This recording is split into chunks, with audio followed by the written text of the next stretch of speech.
What's up, guys? This is Brave, and I'm here to do another review of Ready to Love. This is season 4, episode 7. And this episode, the guys are introducing the ladies to their friends. So let's go ahead and talk about it. So this episode actually starts off with Tommy meeting up with the guys, and he lets them know that this week's task is to introduce the special ladies that they think that they really like to their closest friends. I find it kind of interesting that every guy had a female friend. I found that to be so interesting because that's not what I expected, but we're going to go ahead and roll with it. So, the first couple that meet up is Joel and Vernisha. So while Vernisha was there, I feel like his guy friends didn't really say much. However, his friend Shay, she asked all the questions. She had a lot to say. So, over the course of Vernisha being there, Vernisha did mention that she's territorial about the guy she's interested in and how, him always saying baby to everybody in his New Orleans accent, it makes all the rest of these ladies feel like they have this super deep connection with him when they really don't. She knows that she's his number one. And we all know that Vernisha has been his number one since day one and vice versa. So as far as Joel and Vernisha goes, though, we see that now he has all these red flags about Vernisha, talking about I think that she's clingy. And I'm like, how is it you see that she's clingy? I think that she just really likes you. And in the real world, you do not see who the other person is dating all the time. Y'all have meetups every week to talk about y'all dates. Like, in the real world, you do not ever see, for the most part, you do not ever see the other woman that a guy is dating. At least you don't try to, because you want to make sure that you're the only one. So her saying that she's territorial, I think that they're taking it in the wrong way. I think they also took it in the wrong way when Vernisha said that she wants to be married. She wants to be the first couple from this show who gets married. Because when we think about it, do these relationships even last after the show? No. The only couple that I can think of that kind of lasted after the show was, I think it was like Aisha and that bald guy, but they weren't even together on the show. So Vernisha saying that, I want to, get married from this process with, whatever guy that I've met. I don't see a problem with her, setting intentions. I don't see a problem with that at all. Also, since Joel got on the show, he has talked about how he wants to get married again. So I find it very funny that when Vernisha says, I'm ready to settle down and I'm ready to, get married. Now he got all these red flags. Bye, Joel, because you said the exact same things that Vernisha has said. Okay, so at the same time that this date is going on, Chris and Amber are having their date, right? So his friends seem to really like Amber. One of his friends, felt like they were a perfect match. And when they even talked about, how are you in arguments, like, are you confrontational or whatever, she says that she faces things head on, and that she does, yell out of passion, but she's not one to, curse you out or anything. And I said, okay, I get that. I'm definitely that type of person as well. One thing that stood out to me throughout this whole scene is how old Chris looks in the face. Like, I've never really paid attention to him, but Chris is looking like a dried up raisin. I don't know what is happening, but he's looking real old. Also, I did not realize that he was in his 40s and then she's like 32 or something. That's an age gap that I could never do. But then again, I realized that I think Amber likes older men because she went out with Joel, who's like 10 years older than her. Chris is like 10 years older than her. And she was interested in Troy, and he had a good 20 years on her. So maybe she just like old men. All right, so let's go ahead and talk about this next date, which was Jason, Liz, and Kyra. Yes, he went on a date with 2 women at the same time, and he never let them know that that is what was going to happen. So he gets there, the place looks really, really cool, and he's hanging out with his friends, and then Liz shows up. Liz, she was definitely dressed super comfortable. She had on jeans and a t-shirt. I'm like, okay, cool. She just here to play a few games because that's the type of place that this was. I think they did like mini golf or something. So the only thing about it is whenever Liz stands next to Jason, I feel like Jason makes her look older. Like, I know that she's 40, she looks great for 40, but at the same time, whenever she stands next to Jason, she looked like she could be like his big sister, his auntie, his mama, because something about him looks real childish. But I digress. So she gets there, she has him trying to help her with the golf thing or whatever, and then Kyra shows up. She did not know that information, that Kyra was going to be there. I feel like he definitely should not have sprung that on these ladies, but whatever.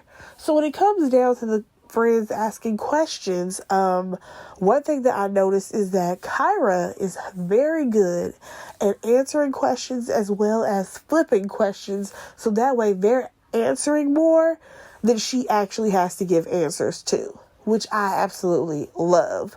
Because I think they asked her like, oh, what type of woman are you? Are you an alpha female or something like that? And she's like, listen, I'm not trying to be like Big Mama running the house. I want my guys to be the leader. I want him to run the household, because she's already doing enough as an attorney. I also love the fact that she asks them, like, how would you describe Jason? Like, what type of person he is? So that way it's more so a conversation and not just them drilling questions at these ladies. Now, when it comes to Liz, on the other hand, of course, Liz is very religious, so she wanted a man who was spiritually a leader in the household or whatever, talking about how, because Jason, he recited some chapter in the Bible to her and all this stuff. And I'm just like, yeah, that's good and all, but I don't think that Jason is really that guy. Like, I feel like Jason is putting on a front for Liz. Like, I don't see him as this spiritual guy, considering the only reason why he even spoke to Liz was because of her body yaddy yaddy in a dress. Like, let's call a thing here. I feel like Jason is here to hook up with somebody. He is not here for love. Point blank and the period. So, after Liz answered that one question, she got up. She had other places to be. So she leaves. Kyra still stays. And one of his friends, I think it was the guy, had asked Kyra, like, oh, yeah, well, where do you see yourself in 5 years? And she's like, I want to be married. I want to have kids. I want to have like a real family. And then his response was, oh, but what if that doesn't happen within 5 years? And like she said, you need to know that you want to be with me within 5 years. Come on now. And I completely agree with her. These people are in their mid-30s, okay? I think Kyra's like 35, Jason's like 35, 36, somewhere in there. In 5 years, you in your 40s. What are we doing in our 40s? Playing around, talking about some, I don't know if I want to be with you yet. I don't know. I gotta still see. No, you don't. And especially if this woman wants to start a family, and I can see her being the type to be like, you know what? I want to get married, then I want to have kids. Why would you make her wait an additional 5 years? Then she hits 40. And then it's like, okay, well now you've hit 40. Now, if you do get pregnant, you're at the doctor all the time because that is a high-risk pregnancy. Like, that question just really frustrated me. I feel like the friend should just left it alone at that. So, when it came to the end, I forgot to mention about the other two. I slipped up. My bad, y'all. When it came to the end of this date, the friends felt like Liz was stiff and, she has all this holiness around her. But Kyra, they really liked her. They thought she was down to earth. And she's someone that they can be cool with, which I absolutely agree. Now, on the other dates, which I forgot to mention, when it came down to Vernisha, Joelle's friends, well, especially Shay, she's talking about all these red flags that she saw because of the words that Vernisha used, such as territorial and the fact that she wants to be married. She saw that as red flags. But on the other hand, his friends what were they, Bongo and Precise, whatever kind of names those are. They were like, no, maybe she's just really into you. Maybe she just really likes you and she's the one that you're supposed to be with. And I was on the guy friend side. Okay, when it came to Amber and Chris, his friends, they felt like she was great and they really liked her for Chris. Alright, so the next date that we have is AJ and Kyra again. So they meet up with his friends, they play a game of volleyball, and then once they sit down, they start asking Kyra questions, of course. So they were asking her questions like, what's the last book you've read, and like things like that. And she's like, hold up, I'm about to go ahead, put my attorney hat back on, start flipping these questions, asking them, what makes you think that he's ready to love now, and all these other things, because as we all know, the other ladies thinks that AJ is some type of playboy. So his friends, of course, say that he's ready. I found it interesting that the female friend was like, well, now all the things are working out for his career, so he's ready to add on that layer of a relationship. And I'm just like, has he finally produced a song that, made him some money or what? Because, he's a producer.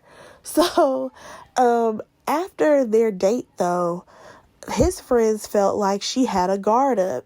And I'm like, yeah, of course she has a guard up. This is El Cheapo that we're talking to. This was another thing that didn't cost any money. You playing volleyball at the beach, all you need is a ball. The nets are already there.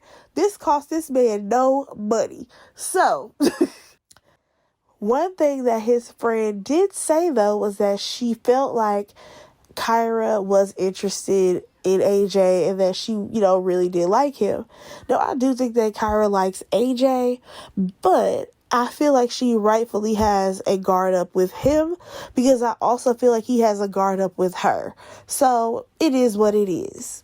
Now, let's go ahead and talk about this date, which was another one of those, ooh, I like two ladies. Let me invite both of them to meet my friends. We have Ron, Alexis, and, of course, Chrysanthemum. Wait, I can't even say how does he say it, you guys? Chrysanthemum. Chrysanthemum. I don't have a lisp, so I can't do it. But they're at this, lounge, and it's supposed to be, some type of club vibe. The whole scene was shot in red. I could not. I could not take this. So, first things first, Alexis was a hater in her confessional because I guess she didn't care for Chrysanthemum's outfit, because Chrysanthemum had a bodysuit and one side of it had little holes in it or whatever. And of course, Alexis is out here throwing shots like she always tends to do, even though she swears that she isn't in a competition over Ron. Girl, yes, you are, because if that was the case, you would not be throwing shots at Chrysanthemum the way you do. So anyway, she's out here throwing shots at her in the confessional, talking about it's not appropriate for her to wear that. And I'm like, what was not appropriate about it? Y'all are at a loungy type club thing. I think it was very appropriate. So when it came down to asking, questions to the ladies, I feel like Liz is oh my gosh, Chrysanthemum is very, closed off, I guess you could say, because she's going to give you, 1 or 2 word answers, and then that's it. She just want to vibe out, drink, have a good time. She's not here for the questions. And Alexis, on the other hand, she answers the questions fully. She giving you, this is a job interview. She's answering these questions quite well. But what I found to be funny was that when they asked about how, Ron, he just likes to get up, go travel. If he wants to go to Africa, he's like, all right, I'm about to go to Africa. And that's that. How do these ladies feel about that? First of all, what I found interesting is that each lady felt like they would be invited on the trip. All because he got to go out of the country. That don't mean you was technically invited on the trip. But if you are invited, I found it interesting that, Alexis was like, well, I have a child, so I have to make arrangements, but it shouldn't be no problem because I always, have somebody to look after my child, blah, blah, blah, blah, blah. I feel like she just didn't want Ron to feel like she gonna be tied down by this kid. That's what I think happened there. But when Chrysanthemum is like, oh, I'm a flight attendant, I'm cool with that. Like, I hop on planes all day. Then she threw shots at her again. Alexis loves to throw shots at Chrysanthemum. And I'm just like, why are you doing this? You already are his number one. Like, you always like to yell out to the top of your lungs. Let it be that this girl, she's a flight attendant. That's literally her job. Like, I don't even think that, she was trying to be like, well, I'm a flight attendant. I be on the road all the time. Like, I'm catching flights all the time. Like, that was not even Chrysanthemum's vibe. It was just like, oh, yeah, I'm a flight attendant. So, that's no problem for me. So, after that, Chrysanthemum, she ended up leaving, and Alexis stayed. She continued to answer questions, give these friends a great impression of her. So once she left, and of course Ron has to ask, which lady do you guys care for? Which one do you like? They say Alexis. First of all, Alexis stayed there the whole time. Also, Alexis was answering questions a whole lot better than Chrysanthemum was. And then when it came to, like, Chrysanthemum and him, he was like, oh, well, she doesn't have to say much because we just know what did he say? Not that they know each other, but, like, they are on some type of level that they understand each other. And I'm like, okay, you not pronouncing her name right and her saying maybe one or two words, that's the understanding? Okay, cool. So, another thing that stood out to me about this whole Ron, Alexis, and Chrysanthemum triangle that's going on is the fact that his friends mentioned, like, oh, when you're trying to be on, like, the Michelle and Barack level, do you want to, still be out here partying like you normally would, which they feel like that is what Chrysanthemum is. And Alexis will take him to that next level, whatever that means. But I'm just like, if Ron is like 40 years old and he's still out here clubbing and all this other stuff, at this point, I'm just like, he's his own man. I don't think that it's going to take a woman to decide if you are going to still be in the clubs. It's just like, dude, that's a personal decision. Either you're going to grow up or you're not. Like, when I realized that Ron was like in his 40s, I'm just like, why are you out here talking about popping bottles? And he even mentioned to Alexis that, oh yeah, I'm used to living like a rock star. I'm like, you live like a rock star? You out here partying, but you out here slanging, caskets? His life is very interesting to me. Anyways, but yeah, I feel like people are underestimating Chrysanthemum. Because yes, she is a flight attendant. And yes, she is used to traveling. But that is her job, to travel. Because in her conversation with Ron, when they went to like that ice cream shop or wherever they went, she was talking about how she wants to settle down. She's ready to have a baby. All these things that are the same thing that he wanted. But the only difference is that Alexis already has a kid. So therefore, we look at her as, oh yeah, she's settled down. She's ready to, be on this other level. I'm like, okay, cool. It is what it is.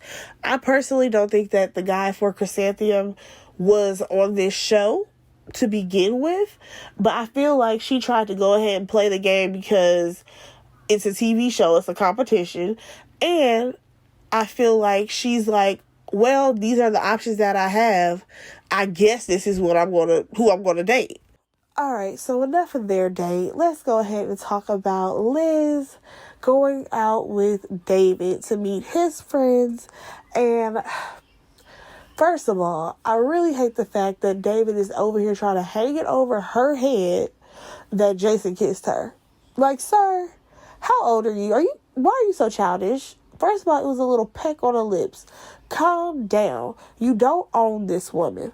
But let me just go ahead and start off with how their date went. So she meets up with his friends, and his friend Brittany is asking, what do you think is needed to have a successful marriage and all this stuff? And I'm like, again, here we go with this marriage talk. Like, I don't know where this show stands when it comes to marriage versus dating or a serious relationship. Because you have some people, they come on this show thinking marriage full on. And then you have some people who are just here to date. But when it comes to Liz and David, they both have been talking about marriage and how they want to go into a marriage with God on their side and all of this. So, honestly, the only thing that really bothered me this whole scene was how much David was bothered by the fact that Jason kissed Liz. Like, you can tell he had an attitude about it from the moment that she sat down. Like, it is still weighing quite heavy on him that Jason got the first kiss out of Liz and it was not him.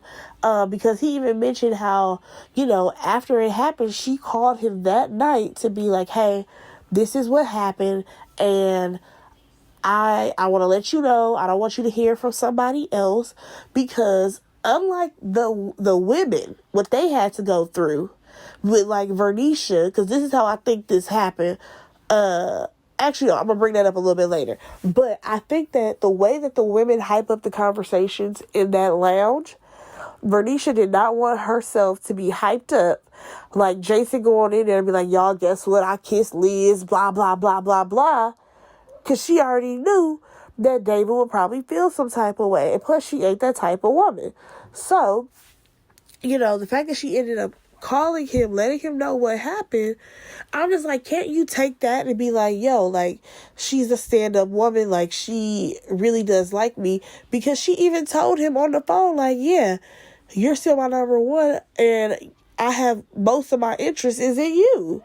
But for some reason, he is still trying to hold that against her, talking about he's trying to move with wisdom and not rush things, because I guess he's rushed things in the past. I don't know. I feel like there's some other conversations that David is having with Liz that we need to see, that we are not privy to. Because honestly, we have not seen David really for like the past couple of episodes, because he hasn't really been going on any dates with other people or anything like that. But I feel like there's definitely something there that we are missing when it comes to Liz and David. But his friends, they liked Liz. They thought that Liz was great. So let's just go ahead and talk about this last date, because no one met any friends on this one. This was just a solo date between Jason and Kyra.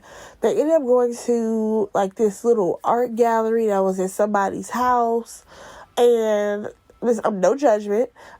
And they're just like looking at art or whatever. Kyra is over here talking about how, there's one painting that reminds her of love and all the things that you go through and all this stuff. And then here you have Jason, he's pointing out the couple who's having sex in the painting. I'm like, see, and this is where his mind is, ladies. How are y'all not seeing this? That he is only interested in sleeping with y'all. Like, let's call a thing here. So, they're just talking, having, I guess, a good conversation. And of course, we already knew what move Jason was going to pull. He ends up kissing Kyra more than once. I said, oh, okay, girl, that's the mouth you want to kiss. Okay. So he's talking about how, they have all this attraction to each other. And I'm just like, I don't see it. I can't see Kyra with Jason. I do feel like she looks better with AJ. But honestly, I feel like Kyra, her man ain't on this show either. But, if she like it, I love it, girl. Go ahead, do you.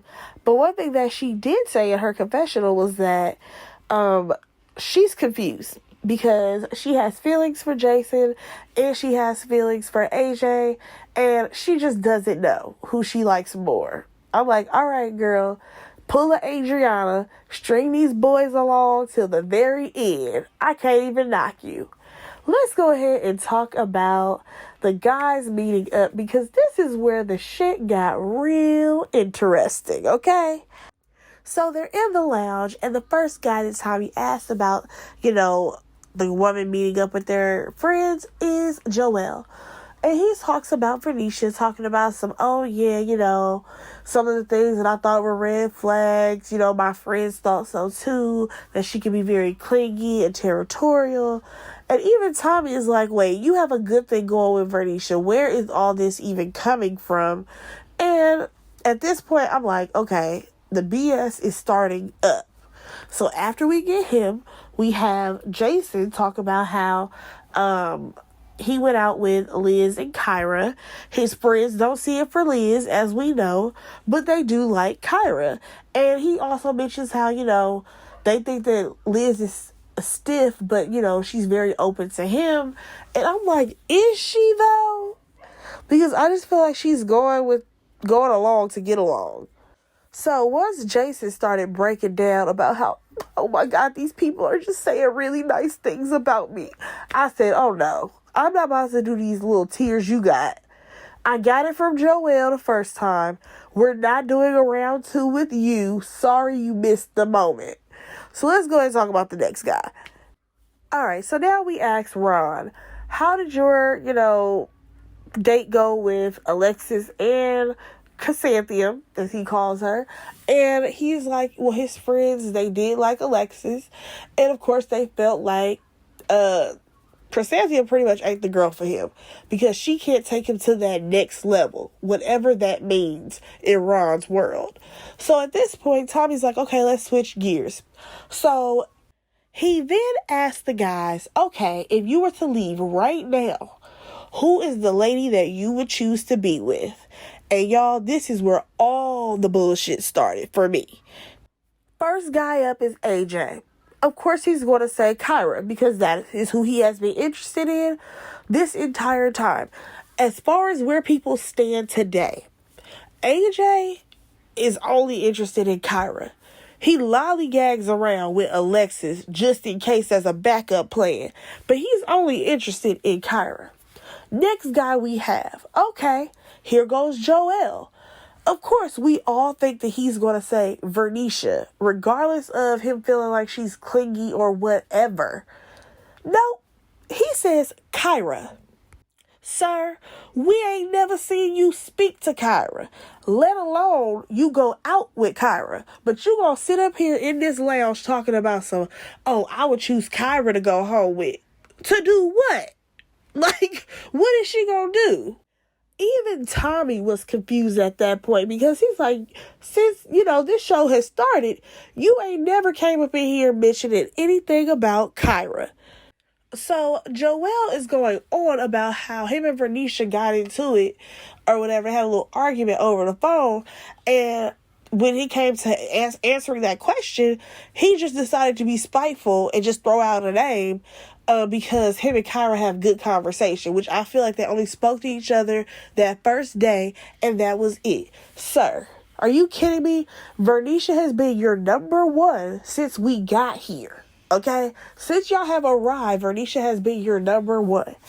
And like I was about to say earlier in this review, I find it so interesting that these guys say they want this, say they want that, but then when the woman reciprocates it, we on two different levels. We on two different playing fields right now. Honestly, this is what I think happened with Joelle and Vernicia. So when Vernicia found out that, he ended up kissing, what's her name? Amber. Because when they were in that room, Amber never said that it was a peck on the cheek. That's not what she said. She said, oh yeah, I ended up kissing Joelle and he kissed me back, or however that went.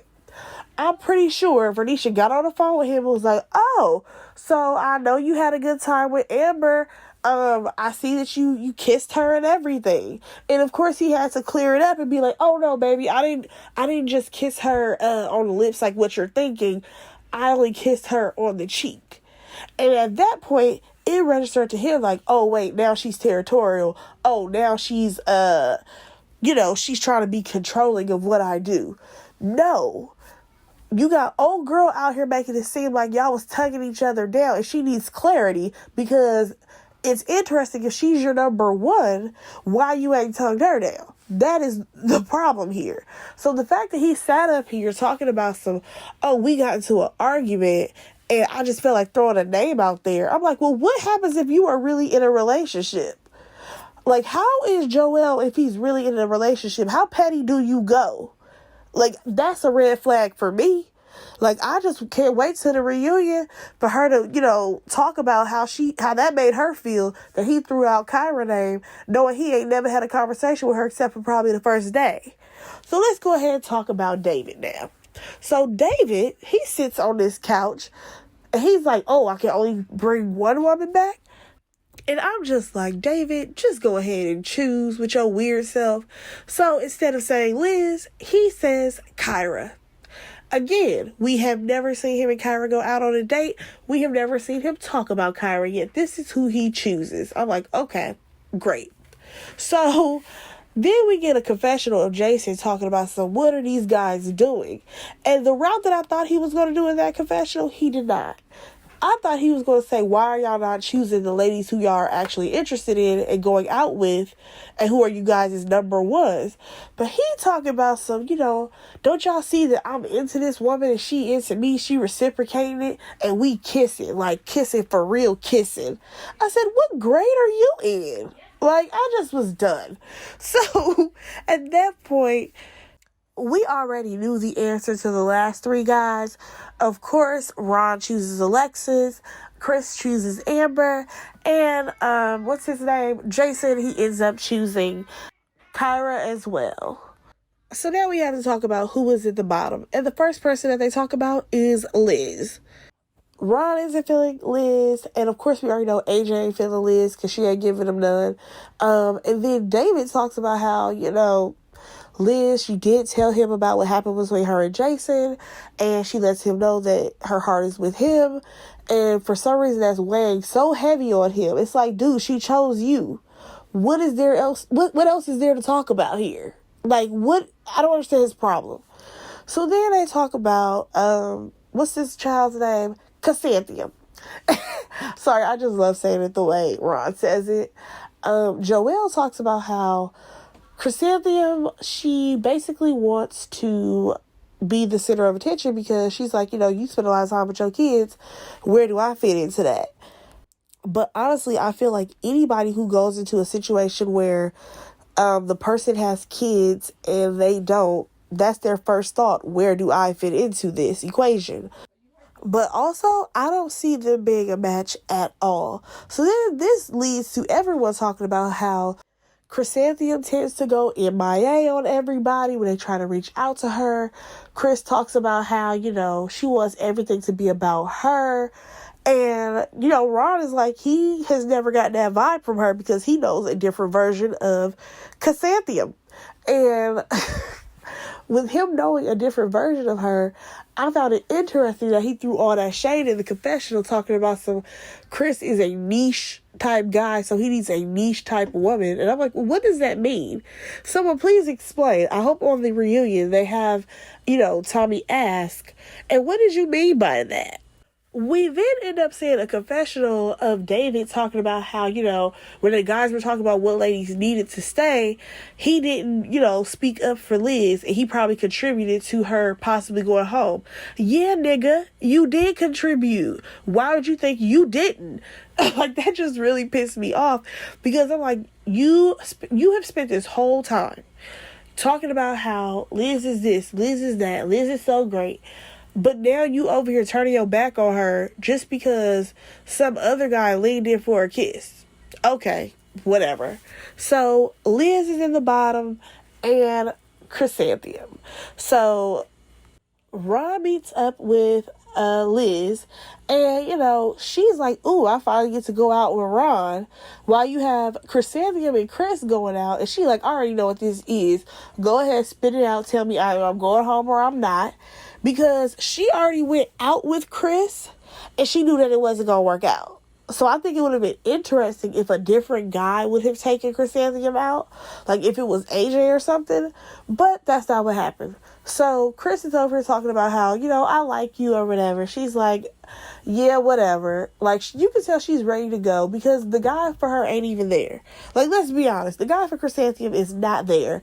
The guy for most of these women, technically, is not there, but they just tolerate with what's the options are.